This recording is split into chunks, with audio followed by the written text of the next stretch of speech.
ગામના નિવૃત્ત વૃદ્ધ નાગરિકો દોડ અને લાંબી કૂદ સહિતની એથ્લેટિક્સ સ્પર્ધામાં ઉત્કૃષ્ટ દેખાવ કરી રહ્યા છે. મુંબઈ ખાતે યોજાયેલ રાષ્ટ્રીય કક્ષાની સિનિયર સિટીઝન માટેની એથ્લેટિક્સ સ્પર્ધાઓમાં અગ્રક્રમ પ્રાપ્ત કરી જિલ્લાનું નામ રોશન કર્યું.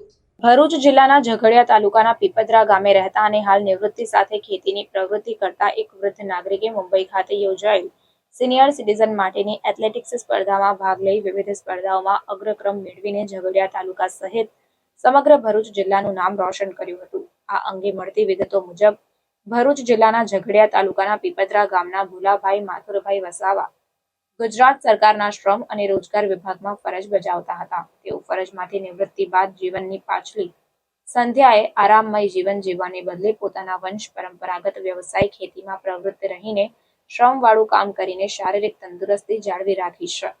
હાલમાં તારીખ 26 એપ્રિલ 2024 ના રોજ મુંબઈ ખાતે યોજાયેલ રાષ્ટ્રીય કક્ષાની સિનિયર સિટીઝન માટેની 43મી ઇન્ડિયન માસ્ટર્સ એથ્લેટિક્સ સ્પર્ધામાં ભુલાભાઈ વસાવાએ ભાગ લઈને વિવિધ સ્પર્ધાઓ પૈકી 3 કિલોમીટર ચાલ, 1 કિલોમીટર દોડ, 800 મીટર દોડ તેમજ લાંબા કૂદકા જેવી સ્પર્ધાઓમાં 1 થી તૃતીય ક્રમ જેવા સ્થાન મેળવીને ઝઘડિયા તાલુકા સહિત સમગ્ર ભરૂચ જિલ્લાનું નામ રોશન કર્યું હતું.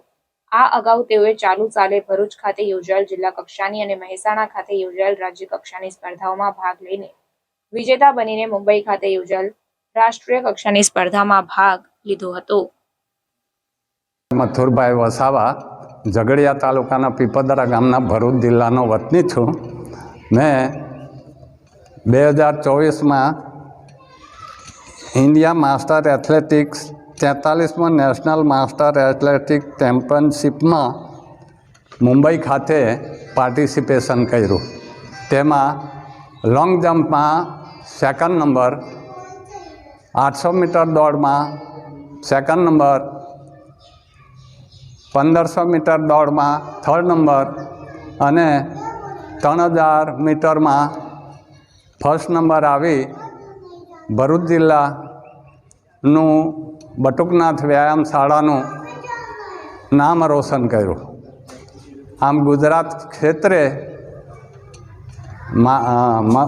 મહારાષ્ટ્રમાં નેશનલ ચેમ્પિયનશિપની અંદર 3000 જેવા હરીફોએ ભાગ લીધેલો.